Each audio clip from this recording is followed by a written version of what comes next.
Hello students, आज हम start करने वाले हैं next chapter that is tangents and normals. तो टेंजेंट एंड नॉर्मल चैप्टर आज हम स्टार्ट करने वाले हैं। तो सबसे पहले देखते हैं हम कि टेंजेंट क्या है। अगर हमारे पास कोई ये कर्व है और इस पे कोई पॉइंट है P जिसकी कोऑर्डिनेट पॉइंट्स हैं एक्स वाई, तो इस पॉइंट से पास होने वाली ऐसी लाइन जो इस कर्व को सिर्फ यहीं पे टच करती है और कहीं टच नहीं करती, और मान लिया ये यहाँ पे जाके टी पे कट कर रही है एक्सिस पे, तो इसको हम बोलते हैं P T is tangent to this curve at point P. P T point P पे इस कर्व की टेंजेंट है। और अगर हम इसी लाइन के परपेंडिकुलर कोई लाइन ड्रॉ करें जो कि इसी पॉइंट से पास हो रही है, तो इसको मान लिया ये पी एस है, तो ये पी एस, इनके बीच में एंगल है 90 डिग्री, तो then P S is normal to the curve. इस पी एस को हम बोलेंगे कि ये इस पॉइंट पी पे नॉर्मल है। अब इसके बाद आता है कि हमें अगर इनकी इक्वेशन निकालनी है, तो इक्वेशन ऑफ टेंजेंट निकालने के लिए हम क्या करेंगे। पासिंग पॉइंट तो हमारे पास यही है एक्स वाई, तो y minus Y equal to जो भी इस लाइन का स्लोप आएगा, मान लिया आता है m x माइनस एक्स।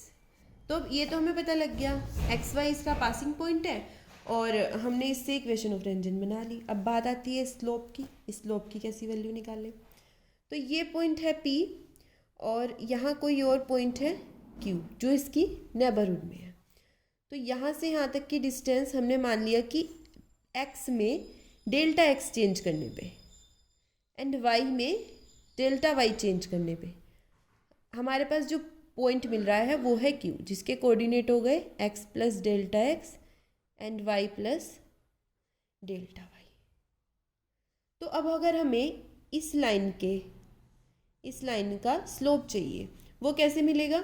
ये टेंजेंट कब बनेगी, अगर हम P और Q को यहाँ ज्वाइन करें तो ये एक सीकेंट बनेगी। तो जब Q टेंड्स टू P होगा, जब Q P के बहुत पास आने लगेगा, तो उस केस में ये लाइन PQ एक टेंजेंट की तरह काम करेगी। तो तब ये डेल्टा एक्स और डेल्टा वाई जीरो की तरफ जीरो बन जाएंगे। तो अब अगर हमें यहाँ से इसका स्लोप निकालना हो लाइन का, तो वो क्या बनेगा, del Y by del X, क्योंकि स्लोप क्या होता है टेन थीटा, एंड अगर ये एंगल है थीटा, तो इस वाले ट्रायंगल में del Y by del x इसका हो जाएगा स्लोप। कब, as del X tends to zero, जब ये पास आ रहे हैं। और हमें पता है कि जब del X tends to zero होता है तो ये बन जाता है D Y by D X. तो यहाँ से हमारे पास इक्वेशन ऑफ टेंजेंट आ गई,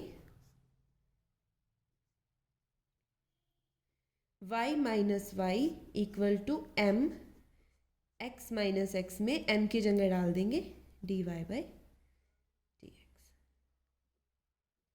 तो ये हमारे पास इक्वेशन ऑफ टेंजेंट आ गई।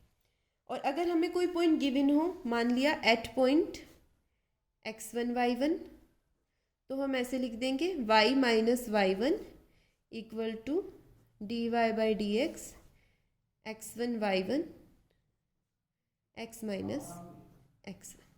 ये हो गई हमारे पास इक्वेशन ऑफ टेंजेंट। ये तो हुई इक्वेशन ऑफ टेंजेंट की बात। अगर हमें इक्वेशन ऑफ नॉर्मल निकालनी हो, हमें पता है कि जो नॉर्मल है वो टेंजेंट के परपेंडिकुलर है, तो इसका मतलब कि जो उसका स्लोप क्या होगा, अगर दो लाइंस ऐसी हैं, पहली लाइन का स्लोप m1 और दूसरी लाइन का स्लोप m2, और ये दोनों एक दूसरे के परपेंडिकुलर हैं, तो m1 m2 इक्वल टू -1 होता है। तो यहाँ से m2 इक्वल टू आ गया -1 बाय m1। तो अगर टेंजेंट का स्लोप है D Y by D X, point तो वही है x1 y1, तो नॉर्मल का स्लोप क्या होगा, minus D x by D Y, उसको इस वाले फॉर्मूले से निकालना। तो ये इक्वेशन ऑफ टेंजेंट। और इक्वेशन ऑफ नॉर्मल के लिए हम क्या करेंगे,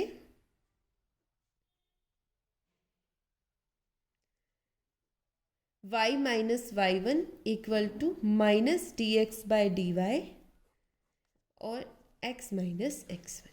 तो ये हो गई हमारे पास इक्वेशन ऑफ नॉर्मल। तो यहाँ से हमें इक्वेशन ऑफ नॉर्मल और इक्वेशन ऑफ टेंजेंट पता लग गई। अब इसके बाद क्या आता है हमारे पास कि अगर हमें curve is in parametric form, अगर कर्व पैरामीट्रिक फॉर्म में है तब हम क्या करें। पैरामीट्रिक फॉर्म में जब कर्व होता है, पैरामीट्रिक मीन्स कि हमारे पास x कुछ फंक्शन ऑफ t है एंड y कुछ फंक्शन ऑफ t है। तो उस केस में बस सिर्फ चेंज क्या आएगा, हमें dy बाई डी एक्स की वैल्यू निकालने में चेंज आएगा। तो dy बाई डी एक्स को हम कैसे निकालेंगे, dy by D T upon D x by D T. Means कि पहले हम इस y का t के रिस्पेक्ट में डिफ्रेंसिएशन कर लेंगे और इस x का भी t के रिस्पेक्ट में, और उसके बाद उनको डिवाइड कर देंगे। यहाँ से हमें dy बाई डी एक्स मिल जाएगा। और अगर दे रखी है curve is in the form of some इस टाइप की f x y equal to 0, अगर इस टाइप में हमें कर्व दिया हुआ है तो ये कौन सी रिलेशन होती है, इम्प्लिसिट रिलेशन, जिसमें कि हम x और y को अलग अलग नहीं कर सकते। तो इसके लिए हमारे पास dy बाई डी एक्स का फॉर्मूला है जो कि हम पार्शियल डिफ्रेंसिएशन में पढ़ चुके हैं, del F by del X upon del F by del Y. तो ये हमारे पास dy बाई डी एक्स और टेंजेंट नॉर्मल की इक्वेशन निकालने के फॉर्मूलाज हो गए। अब हम इसका एक क्वेश्चन देखते हैं कि किस तरीके से इनको करना है। अब हमें दिया हुआ है X raise power M by A raise power M plus Y raise power M by B raise power M equal to 1। ये क्वेश्चन दिया हुआ है और हमें इसकी equation of tangent and equation of normal निकालनी है एट पॉइंट एक्स वाई, इस पॉइंट पे निकालनी है। तो मेन चीज़ क्या है, पॉइंट हमें गिवन है, हमें सिर्फ इसका स्लोप निकालना है। अगर हम इसका स्लोप निकाल लें तो हमारा क्वेश्चन सोल्व है। अब ये कौन से टाइप का दिया हुआ है, ना तो ये नॉर्मल है जिसमें y और x अलग अलग हो, ना ही ये पैरामीट्रिक फॉर्म में है। तो सीधा सीधा दिख रहा है कि जो सबसे लास्ट में हमने ऊपर दिखा कि ये एक इम्प्लिसिट रिलेशन की फॉर्म में है। तो यहाँ से हम क्या करेंगे, इसको f के इक्वल मान लेंगे, f equal to X raise power M by A raise power M plus Y raise power M by B raise power M minus 1 equals to 0। तो अब इस हिसाब से हमने इसका dy बाई डी एक्स निकालना है। तो सबसे पहले करते हैं del F by del x, इसका x के रिस्पेक्ट में डिफ्रेंसिएशन। तो ये क्या बन जाएगा, m x raise power m minus 1 upon a raise power m plus, ये कॉन्स्टेंट की तरह ट्रीट होगा तो ये दोनों हो गए 0। और उसके बाद निकालेंगे del F by del Y. तो ये इसमें क्या होगा, x कांस्टेंट की तरह ट्रीट होगा। तो m y raise power m minus 1 by B raise power m।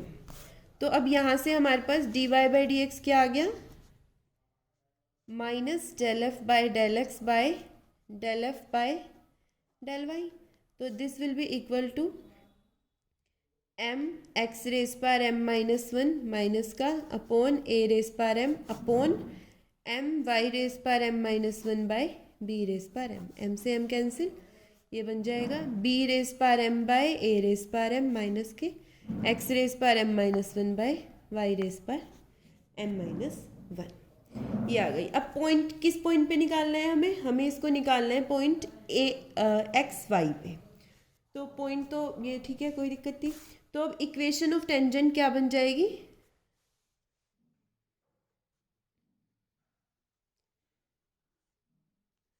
y minus Y equal to minus B raise power M by A raise power M X raise power M minus 1 by Y raise power M minus 1 X minus x.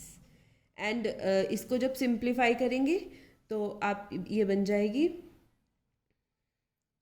इसको इधर लेके जाते हैं, y A raise power m,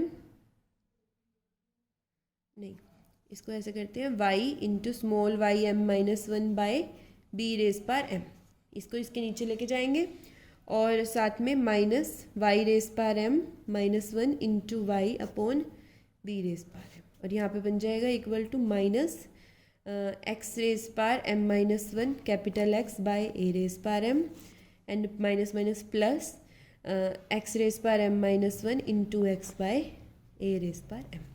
जब हम इसको simplify करेंगे तो हमारे पास क्या आ जाएगा, ये तो सोल्व हो के y raise power m upon B raise power m, ये x raise power M by A raise power M, और यही हमें क्वेश्चन में दिया हुआ था, इसकी वैल्यू थी 1, तो इसको हम एक साइड कर लेंगे, y small Y M minus one by b raise power m, ये लेफ्ट साइड आके plus x raise power M minus one capital x by A raise power M equal to ये जो वैल्यू है x raise power M minus one into x, ये बन जाएगा x raise power M by A raise power M plus y raise power M by d raise power M, और इसकी value है question में गिवन हमें 1।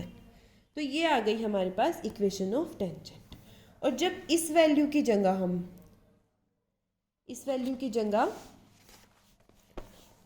पलट के लिखेंगे इसको, y minus Y equal to और minus b a raise power M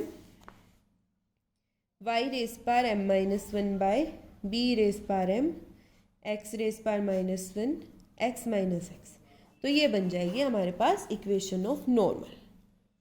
equation of normal और इक्वेशन ऑफ टेंजेंट में सिर्फ हमें स्लोप का फर्क है और कुछ नहीं। तो यहाँ से हमारे पास आ गई इक्वेशन ऑफ नॉर्मल। तो ये थी हमारे पास जब इम्प्लिसिट इक्वेशन है। आप इसको 12th वाले मेथड से भी कर सकते हैं, जिसमें कि आप इसका dy बाई डी एक्स निकालते थे सिंपल सॉल्व करके, जैसे आपको सुटेबल हो आप वैसे कर सकते हैं। अब इसके बाद एक टाइप का और क्वेश्चन आता है पैरामीट्रिक इक्वेशन का। अब हमें दिया हुआ है x equals to A T plus sine T and y equals to A one minus cos T. हमें इसकी equation of tangent and equation of normal निकालनी है। तो सबसे पहले हम इसका dy बाई डी एक्स निकालने की कोशिश करेंगे। अब डायरेक्ट तो निकल नहीं पाएगा, पैरामीट्रिक है तो वही फॉर्मूला लगाना पड़ेगा, dy by D t by D x by D t. तो सबसे पहले इसका डिफ्रेंसिएशन किया, d x by D t equal to A t का 1 एंड साइन टी का कोस टी। इसका dy by D t equal to a 1 का 0 and cos t का साइन टी, एंड बाहर माइनस है तो माइनस माइनस प्लस टी। तो अब dy बाई डी एक्स हो गया, दोनों को डिवाइड करेंगे तो a dy by D T ऊपर, तो a साइन टी अपॉन में a 1 plus cos T, a से a कैंसिल, ये बन गया sine T by 1 plus cos T. अब हम इसको सॉल्व कर सकते हैं, साइन टी में खोल देंगे, 2 sine T by 2 cos T by 2 upon 1 plus cos t का formula 2 cos square T by 2। ये पार एक ही कैंसिल हो गया, 2 से 2 कैंसिल, तो आंसर आ गया 10 टी बाई 2। तो अब जब हम निकालेंगे इक्वेशन ऑफ टेंजेंट तो हम उसमें पुट कर सकते हैं सीधा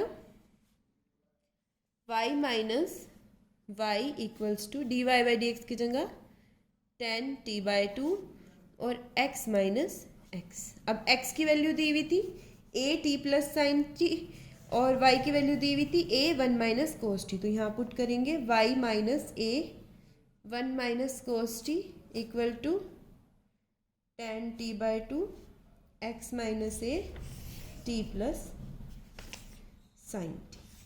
ये हमारे पास इक्वेशन बन गई। हम चाहे तो इसको फर्दर सॉल्व भी कर सकते हैं, जैसे इधर सॉल्व कर लिया, y minus a plus a cos T equal to x 10 T by 2 minus a T 10 T by 2 and plus x 10 T by 2 and a T 10 T by 2 and plus 10 T by 2 sine T. अब इसको solve करना है तो y, इसको simplify कर लेते हैं, इसमें से एक कॉमन ले लिया, 1 माइनस कोस टी हो गया 2 sine square T by 2 equal to, इसमें से 10 टी बाई 2 कॉमन ले लिया, x minus A T minus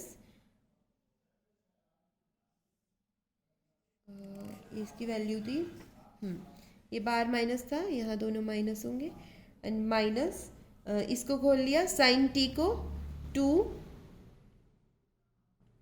sign T by 2 cos T by 2।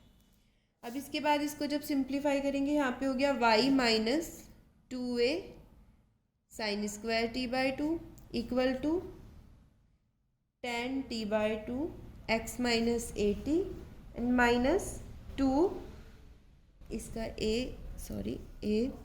2a tan t by 2 को लिख लिया sine t by 2 by cos 2 by 2, cos से cos cancel, यहाँ हो जाएगा साइन स्क्वायर t बाई 2। अब इस टर्म से टर्म कैंसिल, तो यहाँ आ जाएगा y equal to tan t by 2 x minus 80। तो ये आ गई हमारे पास इक्वेशन ऑफ टेंजेंट। और जब आपको हम इक्वेशन ऑफ नॉर्मल निकालनी है तो बस आप यहाँ पे स्लोप में इसका 1/tan t बाई 2 कर सकते हैं, -1/tan t बाई 2, और आपके पास आ जाएगी इक्वेशन ऑफ नॉर्मल। तो ये थी हमारी equation of tangent and equation of normal. बाकी का हम अगली वीडियो में डिस्कस करेंगे।